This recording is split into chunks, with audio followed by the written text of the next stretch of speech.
Gracias amigos de Vea Canal por estar en sintonía. Karina González de Rothman es mi nombre. 9 de noviembre del año 2015. Disculpas por mi retraso. Hoy fue día de pintarme canas, así que me disculpo, Julito, por haber venido tarde. Bienvenido. Julio González de Madreselva, y también me disculpo con Nicolás Velázquez, presidente Cocó del Parcelamiento Buenos Aires, San Andrés, Villaseca, Retaulejo. Así es. Pero los dos, gracias por estar aquí. Quiero por favor que pongan atención con el tema que vamos a tratar. Aquí no vemos ecohistéricos, como mal lo dijo el expresidente Álvaro Colón.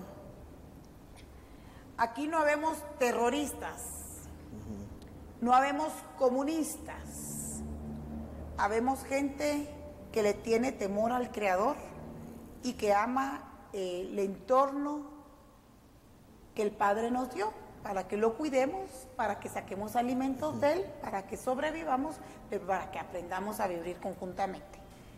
Prensa Libre muy bien sacó el homicidio culposo, es la figura legal. Tal cosa como ecocidio no existe en las leyes guatemaltecas, existe homicidio culposo, según el presidente de los constituyentes, que es el licenciado Aquiles Fayase, y que ya se discutió en este canal. Y ustedes se recuerdan algo que salió a luz, que no es nada nuevo, y es la contaminación del río La Pasión. Pero hoy, por favor, pongan atención, vamos a hablar, amigos televidentes, de otro tema que es real, que yo ya lo he visto, que es sobrevolado el área, y que tiene que ver con todos los ríos de la costa sur y verdades que se han dado. Sin embargo, hay mucha gente histérica, ahí sí que histérica, que pertenece a ese grupito famoso de que tienen todos los privilegios y son todólogos, ellos se creen dueños del país por herencia, ¿verdad? Entonces vamos a hablar de cosas muy sensibles que yo quiero que el guatemalteco y el extranjero que reside en este país ponga atención. Al igual le suplicaría a las autoridades de la Embajada Norteamericana que nos monitorean, de los pueblos de la Unión Europea que nos monitorean, de la CICIG que nos monitorea y que creo yo que ya está dando pasos, como yo bien lo dije hace como 10 días, ya va más para adelante y nos han estado pidiendo colaboración para que nosotros tengamos que aportar mucha información para poder hacer toda la justicia real en este país. Y al Ministerio Público también le pido por favor su colaboración, al igual que el Ministerio de Gobernación. Vamos a hablar cosas sensibles con nombre y apellido y responsabilizamos desde ya cualquier cosa que nos pueda pasar por estar denunciando verdades, ¿verdad? Alberto Brunori, le hacemos un llamado especial para que vía la instancia de Naciones Unidas de los Derechos Humanos tome carta en el asunto. Alberto Brunori es un buen amigo de este canal. Así que después de esto yo te voy a ceder el uso de la palabra, Julito, para que nos cuenten qué está pasando con los ríos de la costa sur. Bueno, a manera de introducción, y si Mirna nos hace favor de colocar algunas diapositivas que yo le traslade, es en principio hablar de qué era la costa sur el siglo pasado. La costa sur era un bosque megadiverso. Esto no, Mirnita. Sí. ¿Esto más sí querías tú? Sí, todo. Ok. Otros clic ahí para... Bueno, hablábamos de que era una región megadiversa, era una región casi el paraíso, los animales más grandes, la mayor cantidad de flora, los suelos más productivos, producto de toda la formación geológica. Mucha selva, muchos árboles, mucha agua. Selva, muchos árboles, ¿no? Desde un principio fueron las tierras más apetecidas desde que llegaron los españoles. Las tierras planas era la utopía que ellos traían y se dieron cuenta que esa tierra era muy rica. Sin embargo, la irrigación de agua, que tenía una gran cantidad de peces, y los bosques paulatinamente fueron cediendo paso gracias a los intereses de los distintos modelos de desarrollo que se impusieron en el país. Habida cuenta de esto, el café vino a deforestar una buena parte. Luego fue el algodón. Pero que conste que el café son en las veredas, ¿verdad? Boca Costa en la parte alta, cafés de altura. Pero en la parte baja el banano, el algodón y el ganado, ¿no? Eso fue la causa principal de la deforestación. hasta el día de hoy siguen deforestando. Y bueno, la introducción también de nuevos modelos de nueva tecnología agrícola, sobre todo con la revolución verde, que inicia un poquito antes también con lo del algodón, es el gran volumen de pesticidas que se echaron en la costa sur, sobre todo con el algodón, el DDT, el diclorodifeniltolueno, que se fumigaba inclusive sobre la gente que estaba cortando algodón en ese momento. Hubo gran cantidad de gente que se moría porque iba a trabajar a la costa, después regresaba enferma a morirse a su lugar de origen. Este pesticida todavía está presente en los suelos de la costa sur. En varias tesis que han hecho en la Facultad de Químicas y Farmacia, se da cuenta de que aparece incluso rastros de DDT en el calostro de la leche materna, porque el DDT tarda 800 años en desintegrarse. O sea que es un pesticida bárbaro, ¿no? Y luego la gran cantidad de químicos y agroquímicos que se han estado usando ahorita con la expansión dentro del nuevo modelo económico que inicia con Álvaro Arzú, que después de hacer una alfombra de leyes y vender los activos del Estado, pues prácticamente la economía guatemalteca se rige ahora por generar energía a través de hidroeléctricas, por la extracción de petróleo, por la minería y por la expansión de estos dos monocultivos, la caña y la palma, que son agrocombustibles, o sea que generan productos que son también para producir energía. El de la caña se saca el etanol, que es lo que se le mezcla a la gasolina, no baja el precio, simplemente es para tener más volumen de consumo. Y de la palma africana, aparte de extraer algunos aceites que los usan para algunos alimentos, gran parte se dedica al biodiesel, que también es un combustible. El caso de la costa sur es ahorita, digamos, una situación trágica, ¿no? Estamos frente a una situación en donde, aparte de matar la naturaleza, se está matando lentamente a la gente. Y es necesario que desde el gobierno se tomen medidas correctivas. Como tú bien decías, digamos, aquí no estamos en contra del desarrollo, sino en contra de la maldad, en donde anteponen el interés por el dinero por sobre la vida y la salud de las personas. La supuesta generación de desarrollo y de riqueza encima de los derechos humanos a la vida, tan solo a la vida. Exactamente. Y bueno, en el caso de la costa sur, la gran cantidad de ingenios que, como vimos ahí en la gráfica que pasó, se han adueñado de los ríos. Volvamos a verlo, Mirnita, por favor. Porque todos los ríos, desde el Suchate al río Paz, hay algunos que en su trayecto, antes de llegar al Pacífico, pues son robados prácticamente, porque esa agua que la utilizan en verano es para uso del río. En las talas de la costa sur, en este caso, ustedes ven que ceibas que son compradas, digamos, en los alrededores para quemarlos porque ellos generan energía. Ceibas. ¿Qué le pasa a las ceibas? Se compran ceibas para irlas a quemar, para generar energía. No les alcanza el bagazo de la caña. ¿Y no es un delito talar ceibas? Según el INAV, que es el que autoriza esas licencias, la costa sur es una zona agroforestal. O sea, no es una zona en donde se deba proteger bosque, según el INAV. Y entonces las licencias que nos presentan es de que ellos, digamos, extienden esas licencias porque como ya no hay bosques, es una zona en donde se puede comerciar madera. Y en este caso, pues lo que hay, que son ceibas, son cortadas y llevadas a los ingenios donde se queman para producir electricidad, que es otro negocio paralelo pues a la elaboración de azúcar. Entonces, bueno, la parte de los ríos que hablábamos, que la caña, digamos, es un cultivo intensivo. Ahora encontramos caña de distinto tamaño, digamos, porque ellos utilizan hormonas madurativos para hacer producción todo el año. Y habida cuenta de eso, pues necesitan suficiente agua. Con el cambio climático y las sequías que se han estado sufriendo en el país, son 3 años ya de sequías prolongadas, ellos utilizan cada vez más agua. Y esa agua se la quitan a la gente que está aguas abajo, a todas las aldeas que están en las riberas de los ríos, y en invierno, como ya es suficiente agua, entonces liberan los quineles, se vacían todos estos reservorios que ellos tienen de productos que quedan del desecho, digamos, después de la fabricación de etanol, la vinaza, por ejemplo, que es un material apestoso, que es un material que ellos usan como fertilizante, pero que le hace pedazos la vida a las personas porque atrae moscas, trae problemas de salud, el olor es insoportable y luego eso contamina los ríos de la costa sur y envenena el agua. O sea, son procesos en donde estos residuos demandan mucho oxígeno. Al echarlo en el río inmediatamente entra en un proceso de proceso químico en donde pierde el agua el oxígeno y los peces se mueren asfixiados. Es decir, a la pobre gente de la laguna de Mesac, que es esta mortandad que vimos ahorita, sucedió de que ellos ya no tienen tierra para sembrar porque toda la gente, la que tenía tierra, ahora son socios de los ingenios.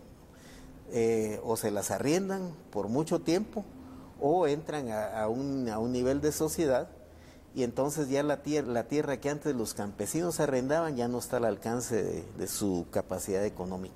Entonces, como ya no siembran, estamos viendo en pantalla. Sí, como ya no siembran, se dedicaron al cultivo de tilapia. Este es en la laguna de Mesarre, Taluleo, en donde en 3 años consecutivos sucede esta mortandad de peces. ¿Cómo así 3 años consecutivos? Acuérdate que esto lo empiezan a hacer desde hace 10 años la expansión, pero la producción de etanol empieza desde hace 5 años. En el 2013 fue la primera denuncia que nosotros conocimos que sucedió este fenómeno. Pues vámonos a poner en pantalla. Este fenómeno, ¿qué es lo que le está pasando ahí a estos peces? Lo mismo que el río La Pasión, que se quedan sin oxígeno. Exactamente lo mismo. ¿Y será la misma palma africana del norte que la de por aquí? Es lo mismo, la palma es la palma, ¿va? Y los procesos son exactamente los mismos. Lo que ¿Y esto sucede, cuándo sucedió? Eso sucedió ahorita hace 15 días más o menos. ¿Y cómo es que nadie está hablando de este tema? Porque BC Noticias sí lo sacó a ustedes la semana pasada que llegaron al Congreso. Sí, y esta nota es una nota de prensa libre justamente y se ve la dimensión de la mortandad de peces. Fueron casi 500 quintales de tilapia a un costo de 600,000 quetzales que dejó prácticamente en la calle. ¿Y esa tilapia de quién es? De las comunidades. ¿Y quién les pagó y les resarció ese daño a las comunidades? Porque hay un causante. Exactamente.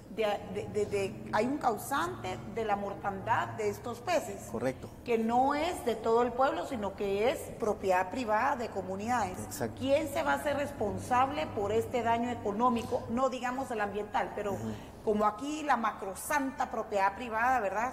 Es increíble lo que estos grupitos de poder todopoderosos pelean por su propiedad privada. Entonces ellos, con el ejemplo, si son causantes de esta mortandad, ¿cuándo y quién se va a hacer responsable para pagar esta producción de tilapia?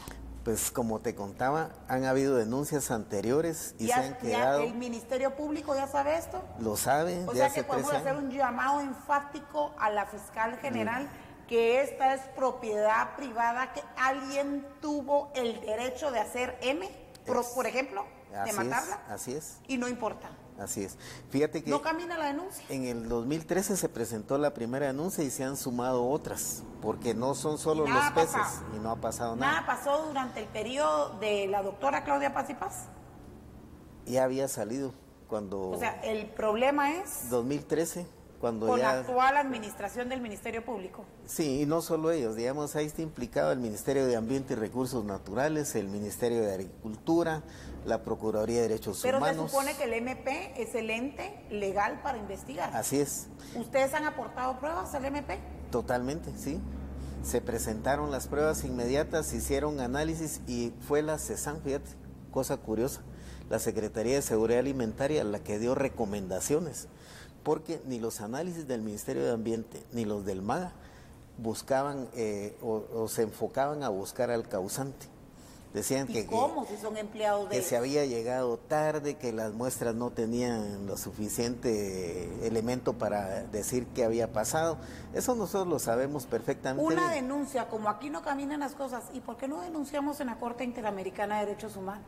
Bueno, a la Corte se puede llegar una vez que se agotan los procesos en la vía. Pareciera que se está agotando. ¿Cuándo fue esto? En el 2013. Sí. Y nada ha pasado y estamos terminando el 2015 y aquí no hay justicia para el pobre. Correcto, y justamente ese es el llamado que hicimos. Hubo una reunión de trabajo que convocó el diputado Amílcar Pop, donde vinieron todos los vecinos de Retaluleo a hacer esta denuncia.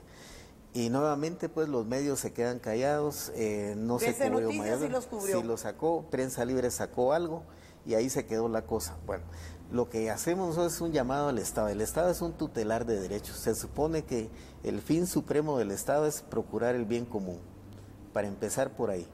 Y luego la institucionalidad es subordinarse a la soberanía que le ejerce el pueblo. Aquí se ha demandado justicia y la justicia no llega por ningún lado. Y ciertamente, digamos, es que la justicia está del lado de la gente que puede comprarla o de la gente que en demanda y exige y en derecho puede exigir justicia. Entonces ya es hora de poner una denuncia en la Corte Interamericana por negligencia en Guatemala. De eso yo creo que los llamados a hablar de esto serían los compañeros Nicolás y una compañera que va a hablar después, que se van a hacer cargo pues de hacer toda esta denuncia. Yo creo que la gente los oiga, porque realmente uno está escuchando a un hermano que está sufriendo una serie de atropellos, violaciones a derechos constitucionales, a derechos humanos, y que consideramos no es justo. En honor a la justicia, yo creo que el Ministerio Público debe actuar, y no solo en el sentido de procurar la justicia y las sanciones necesarias para que no se siga cometiendo.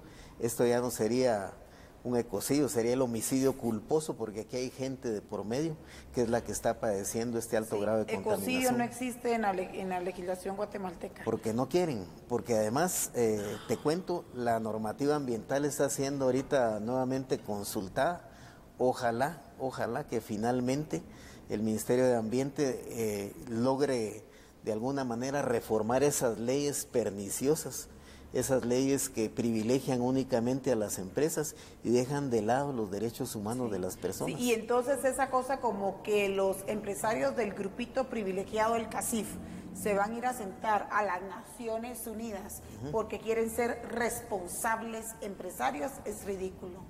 Que comiencen en casa, cuando se van a sentar a Naciones Unidas, que lleven la receta de cómo van a poner en orden a ese gremio del cual ellos pertenecen, ¿verdad? Correcto. Es muy chistoso o muy gracioso pensar que ahora se quieren ir a sentar a Naciones Unidas a darle a tol con el dedo a Ban Ki-moon, ¿verdad? Sí, pero hay que adelantarse al tema y hay que llevarle todo este tipo de evidencias al mundo entero. Correcto, y aquí están los compañeros para hablar de eso. Ok, perfecto. Gracias, Nicolás, por haber aceptado la entrevista y por ser paciente.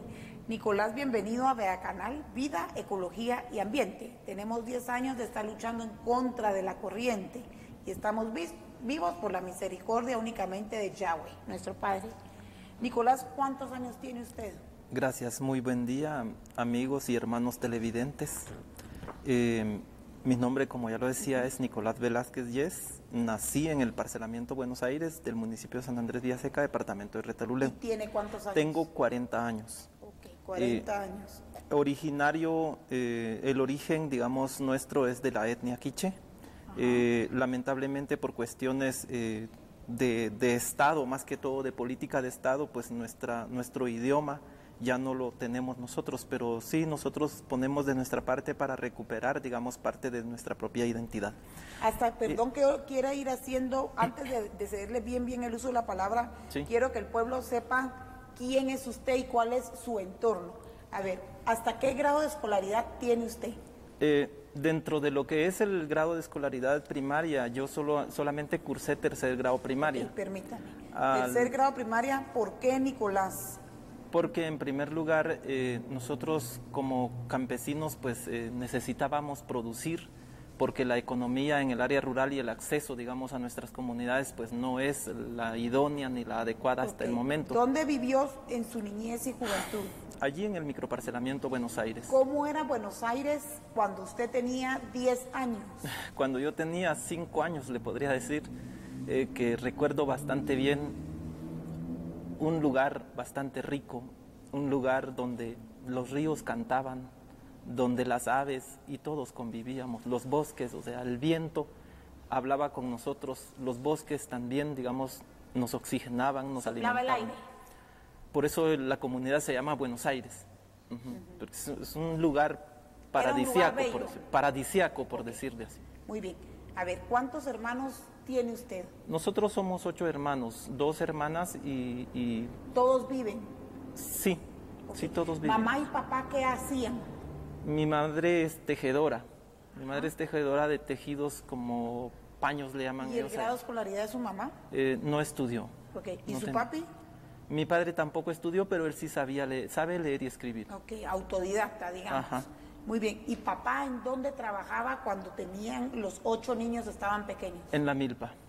En la milpa, en la agricultura. ¿Él cultivando. arrendaba el terreno o era su terreno? No, digamos, él fue uno de los únicos que quedó en Buenos Aires luego que nuestros abuelos y tíos emigraron hacia Santo Tomás Ixcán, donde pues habían buenas tierras productivas, ¿verdad? ¿Esta tierra que su papá tenía ahí, su propia tierra, cómo la adquirió?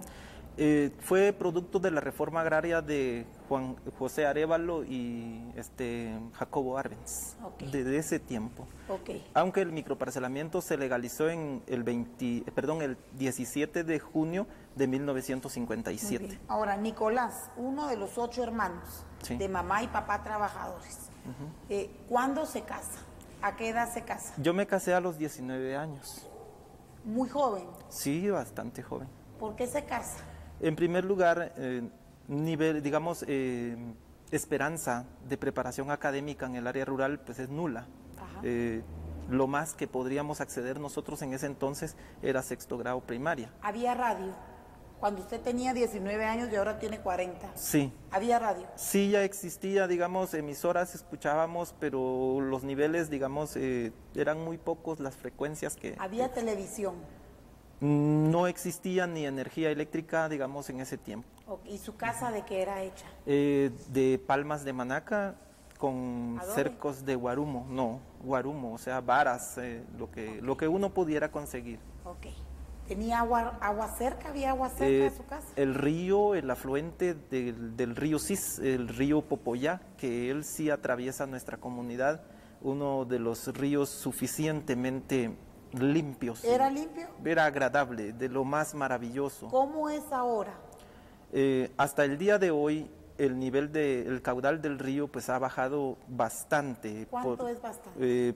Podría decirle tentativamente la mitad, pero podríamos evaluarlo, digamos, en alguna visita que se pudiera hacer, porque yo hago la invitación a la vez a los diferentes medios y diferentes Sí. personas. Muy bien. Yo quería, perdón que le haga tantas preguntas tan seguidas, pero se trata de que el amigo televidente sepa quién es usted, cuál es su entorno y cuál es su verdad.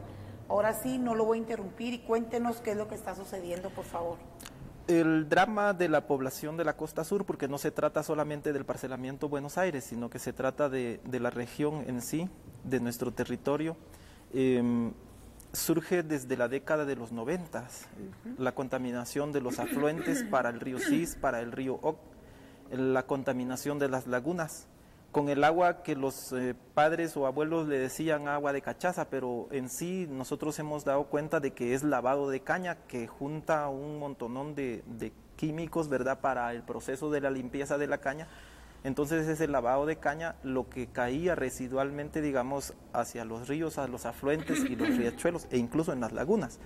Eso provocaba, pues, poner en riesgo la vida de la población que estábamos lado abajo. ¿Qué ingenios tienen cerca? Nosotros ahí tenemos el ingenio Turulá cerca, definitivamente de nosotros el ingenio Turulá y el ingenio El Pilar, que eran los que en un principio pues soltaban todos esos residuos hacia los ríos. Ok. Algunas veces, en alguna oportunidad, como esto pasó desde los 90, dicen Ajá. ustedes, casi que se cambia el algodón por la caña. ¿O Sí. estoy equivocada, Julito? Sí. El algodón se dejó de sembrar a finales de los 70s, ya por una Después situación. ganado y después caña. El ganado fue un poquito antes, que venía ya en expansión, digamos, y habían familias que se dedicaban a eso. Primero se abandona el algodón por la cuestión de que otros países del mundo toman el mercado y ya es una cuestión Ya no que éramos competitivos. ya no es rentable, ¿verdad? Y la caña incluso tuvo un periodo de baja cuando los gringos descubrieron la extracción de azúcar de la remolacha y del maíz, del jarabe de maíz, pero bueno, después ya aumentó el volumen presente por la demanda que hubo a nivel mundial y sobre todo ahora que lo están dedicando con fines ya agrocombustibles. Ok, don Nicolás, sigamos hablando. Yo le voy a ir preguntando un poquito. Como ya me imagino ese malestar, esa pestilencia, esa cosa desagradable. Alguna vez, y me imagino que muchos hermanos y amigos suyos trabajan en las propias fincas cañeras. ¿Se han acercado a hablar? ¿Pueden hablar con el administrador? ¿Pueden hablar con los dueños de los ingenios? ¿Han podido hablar con algún gerente de estos ingenios para decirles, miren, señores, vengan a ver lo que ustedes están haciendo? Sí. Para responder esto, digamos, y para ir tomando directamente el sentido de lo que trato de explicar al auditorio, ¿verdad? Es lo que respecta luego del Tratado de Libre Comercio. Cuando se firmó el Tratado de Libre Comercio en este país, fue cuando se expandió directamente Tratado de Libre Comercio con Estados Unidos. Exactamente, fue cuando se expandió directamente el monocultivo de la caña hacia las fincas que cultivaban, que mantenían ganado. Con esto, pues, nosotros cuando todavía ellos tenían ganado, nosotros teníamos acceso a la tierra, digamos, a cambio de sembrar zacate, zacate ajonjolí, y se lo dejábamos a ellos siempre, pero nosotros cosechábamos el maíz. Pero luego de eso, digamos, cuando se sucedió este tratado, se firma ese acuerdo, entonces ya se limita directamente el acceso a la tierra para obtener alimento. Y a la vez, digamos, también se termina de contaminar completamente los ríos, los afluentes, las lagunas, por la producción del agrocombustible, porque honestamente no es biodiesel, sino que es un agrocombustible que al final de cuentas está matando la biodiversidad, la vida en general de la población, la vida, porque no puedo especificar tanto, digamos. Pero sí, desde esa época para acá, los grandes problemas empezaron a suceder. Con respecto a de que si hay alguien de la familia que trabajan, de hecho ahorita trabajan 2 hermanos, ¿verdad? Uno es operador de tractor, otro trabaja en campo. Lo cierto es de que 3 años acá habían otros presidentes, otros miembros de COCODE de la comunidad que decían que supuestamente hablaban con los gerentes, pero que no había una esperanza de que hubiera algo a favor de nosotros. Entonces, cuando la vinaza empezó a ahogarnos a nosotros porque la irrigaban al entorno directamente, nuestra comunidad está rodeada completamente de caña, del cultivo de la caña. ¿Tenemos fotos de eso o no tenemos fotos de eso? Ahorita, de momento, ¿no? Nosotros tenemos, pero no las trajimos porque honestamente tengo la USB por otro lado. Entonces no la traje, pero nosotros sí tenemos ese compromiso de traerlo.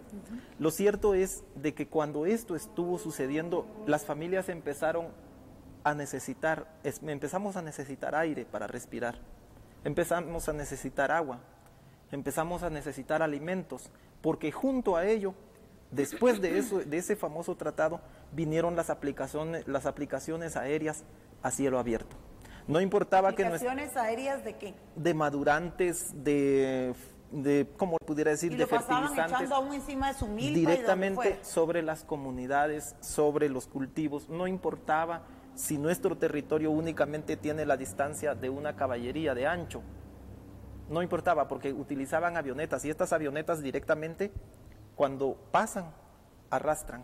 Y ni porque sean helicópteros, siempre arrastran. ¿Y cuál es el efecto de esos madurantes sobre las plantaciones de ustedes? Madre, el efecto grave de la producción, digamos, de estas aplicaciones de manera irresponsable de estos agroindustriales es directamente el impacto a la violación al derecho humano a la alimentación, al derecho humano a la salud. ¿Pero qué le pasa a la derecho milpa humano y al qué agua. le pasa a todos los sembradíos de ustedes? Cuando ellos aplican los madurantes, esos madurantes, aunque no caigan directamente sobre los cultivos, la fuerza o la capacidad que tienen de dispersarse, de expandirse, alcanza un aproximado de 2 kilómetros, por decirle así. Esos son el tipo de avionetas que utilizan, ¿verdad? Sí. Esas son las avionetas que utilizan. Entonces, digamos, solamente, como le decimos nosotros, movilizado por el viento. Sí, yo sé. ¿Y qué le pasa a su maíz, por ejemplo, cuando eso le cae? En especial la segunda, el maíz y el ajonjolí, que es lo que nosotros estábamos produciendo, ya no florece, el ajonjolí florece, pero ya no da y se queda amarillento. La milpa de la misma manera, florece, pero ya no da.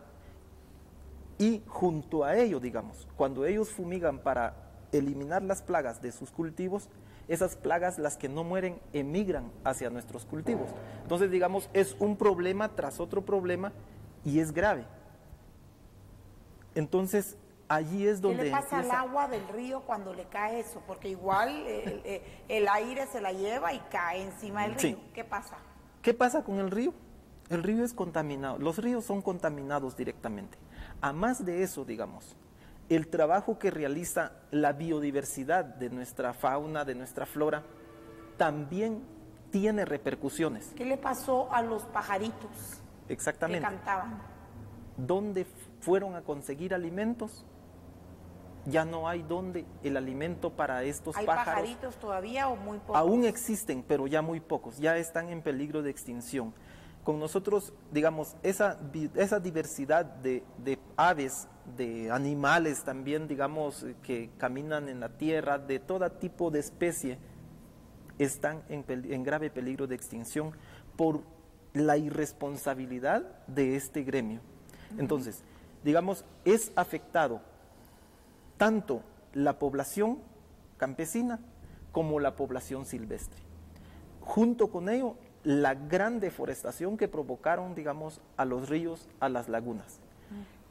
En un principio, digamos, nuestros ríos eran ricos en alimento, como le decía, peces, camarones, todo tipo de hierbas, todo tipo de raíces de las cuales nosotros nos alimentábamos, como el ñame, como la flor que le llamamos chufle. Yo no sé, digamos, aquí tal vez no se conozca tanto, no sé cómo se llame por acá en este sector, pero ese producto de flor natural del monte, el cual nos servía de alimento para nosotros, desde la aplicación de madurantes, empezó a extinguirse, empezó a desaparecer. Entonces, nos afecta directamente a la alimentación, a la salud y al derecho humano al agua. Okay. Voy a seguir preguntando, perdón. En el terreno donde ustedes viven, si tienen que cavar un hoyo para buscar agua, porque imagino que no llega agua entubada o llega agua entubada. En el siglo XXI, en el 2015, todavía no tienen agua entubada. Es increíble. Bueno, pero el tema es, si hoy abrimos queremos hacer un pozo, ¿a cuántos metros está el agua? Sí. Nosotros, en un principio, cuando perforábamos los pozos, ahí la parte de la comunidad, pues es una parte bien alta, pues. Entonces el agua está un tanto más profundo, no hay agua más cerca. Estaba a un promedio de 25 metros. Conforme fueron pasando los años, le fuimos bajando, ahora hay pozos que ya tienen 38 metros. Y en este año, directamente, por la escasez, digamos, de las lluvias, por la deforestación que provocó la palma últimamente en la finca Santa Anita Copalchí, el pozo tuvimos que escarbarlo a 1,5 metros más. Y aún falta, porque va a seguir la extracción del agua. ¿Habían nacimientos de agua? Habían nacimientos de agua. ¿Qué le pasó a los nacimientos de agua? Nacimientos de agua, habían zanjones como en San Antonio el Mangal, donde un zanjón que los hermanos le decían ojo de agua, ahora es seco. Ya no hay agua. Ya no tiene agua. ¿Cuál es el mecanismo que utilizan estos señores todopoderosos para desviar ríos? Porque me imagino que también, por lo que yo he visto desde el aire en helicóptero, por ejemplo, sobrevolando con el doctor Eduardo Suger, que en la campaña no pasada, sino antepasada, yo acompañé, yo vi con mis ojos y yo le decía, mire doctor, mire, eso no puede ser. Y por eso el doctor Suger no le comenzó a caer muy bien a muchos, porque se dio cuenta de muchas verdades que suceden en este país, ¿verdad? Entonces no era como que anillito al dedo el doctor Suger por su conciencia social. Regreso a la pregunta, ¿cuál es el mecanismo que utilizan estos señores todopoderosos para desviar los ríos? Primero, hay partes donde bloquean los ríos para succionarlo con motobombas, de esas de alta, que procesan 4.000 galones por minuto. Pero son varias motobombas. Por ejemplo, en el río Oc, abajo de Pajales, Pajales sector 2 le llaman ahí, había un retén de una presa, dicen ellos, una represa, donde ponían 3 motores que succionaban la misma cantidad de agua en el mismo tiempo, y esto era del Ingenio Tululá, por ese lado.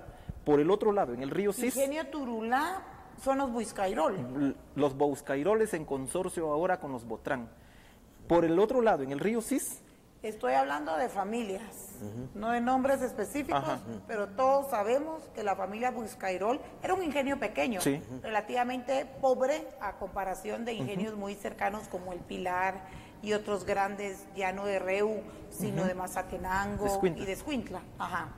Ahora son socios, las familias son socias. Sí, exacto. Entonces, por el otro lado, al río Cis, también le hacen una barrera así, por medio de un canal. Entonces ya le toman el agua directamente por un canal. Y al hacer la barrera, ¿quiénes se quedan sin agua? Todos los que estamos en la parte de abajo del río Cis. O sea, allí... ¿Ya fueron a hablar con el alcalde y el gobernador? Perdón que interrumpa. Sí, no se preocupe. Nosotros hemos planteado la situación ante el Ministerio de Ambiente. No, ¿ya fueron a hablar con el alcalde? Con el alcalde de también. Villaseca? Sí, también. ¿Y con el gobernador actual? Con el gobernador actual. ¿Quién es el alcalde de Villaseca? Hasta el momento, digamos, es el señor Joel Moscoso García. ¿Por qué partido político Él ganó? Estuvo por la UNE. Ajá, por la UNE. Desgracia. ¿Y por quién se reeligió? Ahorita no se religió, sino que la ¿Quién población ganó? eligió a don Marco Tulio de León, que es el nuevo alcalde que va a empezar en este enero. ¿Partido? Él es líder. Ok, o sea que hay que exigirle al supuesto partido del pueblo que tiene que hacer las cosas bien hechas y que él no vaya a ser un servil más del área, ¿verdad? Un servil más no le sirve a uno para nada. Con cabildo abierto hay que escabechárselo, ¿verdad? Sí. Muy bien, si hace las cosas malas, si hace las cosas bien, hasta su reelección puede lograr. Muy bien, sigamos platicando. Usted es presidente del COCODE. Así es. Ya se acercó a hablar con el actual alcalde, con el próximo alcalde, con el gobernador, con la familia Buizcairol Botrán, con el representante de ellos. ¿Son ellos accesibles? Sí. ¿Tienen algún gerente, algún administrador? Bueno, en primer lugar, el flamante alcalde del municipio de San Andrés Villaseca es un total ausente. Solamente hay una persona en representatividad que nada que ver, ¿No han digamos, planteado un antejuicio, la posibilidad de algún antejuicio? No, por el momento, digamos, nosotros no hemos planteado. ¿Pero vamos tarde o no? Pues la aquí... vía más rápida son los antejuicios ahora, si nos están enseñando que por antejuicios se clavan a todo mundo. Sí, y ahí están las pruebas. Sí. Tiene responsabilidad. Ahí más es el MP el que tiene que actuar, digamos, en función de la denuncia y sobre todo la institucionalidad del Estado que tiene que aportar las evidencias. Pero eso es lo que no camina, ¿no? Bueno. Aunque, como decía Nico, digamos, sí han habido acercamientos. Yo incluso estuve en unas pláticas, digamos, con los ingenieros para sensibilizarlos. ¿Con el ingenio Magdalena y el ingenio El Pilar. Sí. ¿Pero qué tiene que ver Magdalena ahí si estamos en Reu y Magdalena está hasta por ahí? Sí, por eso hablaba yo, digamos, luego del Tratado del Comercio, porque es tratado comercial, se expandieron. O sea, ellos acapararon, digamos, los territorios, las fincas que eran ganaderas, las arrendaron. Es más, está haciendo su extensión el ingenio Magdalena en el municipio de Champerico. Entonces, digamos, allí... El ingenio Magdalena es el ingenio que más muele caña. Exacto. Lleva como 5 años de ser el campeón. Exactamente. Entonces, allí se expandieron, empezaron a disputarse, ahí le llamo yo la disputa de los terrenos entre ingenio e ingenio e ingenio, ¿verdad? Porque querían obtener la mayor cantidad de territorio para seguir produciendo la caña. Entonces, por eso nosotros allá citamos hace 2 años al ingenio Magdalena, al ingenio El Pilar, al ingenio Tululá, que en ese entonces el ingenio Tululá no se presentó para nada, digamos, a la invitación que estábamos haciendo nosotros. ¿Y el ingenio El Pilar causa daños también así o no? El ingenio El Pilar, sí. ¿Y por parte de la familia Weissenberg llegó alguien a esa invitación? Llegó Luis Rivas, que en ese entonces estaba de representante del ingenio El Pilar. Para el ingenio Magdalena llegó Fremari, que también era representante del ingenio Magdalena. Supuestamente eran personas que tomaban decisiones, pero que al final de cuentas lo único que hicieron fue hacernos perder el tiempo. O sea que ustedes tienen constancia de que ya los han llamado nosotros para sentarse a dialogar como la gente, sí. Porque el diálogo nunca se debe romper y nunca se debe de agotar. No. Y, o sea, tienen evidencias. Nosotros sí. Tenemos evidencia. Muy bien, es terrible el tema. Y antes de irme a la primera pausa y que seamos la oportunidad a una mujer valiente que también viene de esta comunidad. ¿Cuál es el mensaje que le podríamos dejar en este primer segmento a la población guatemalteca, Julito? Bueno, aquí hay una situación de grave violación a los derechos constitucionales y humanos de las personas.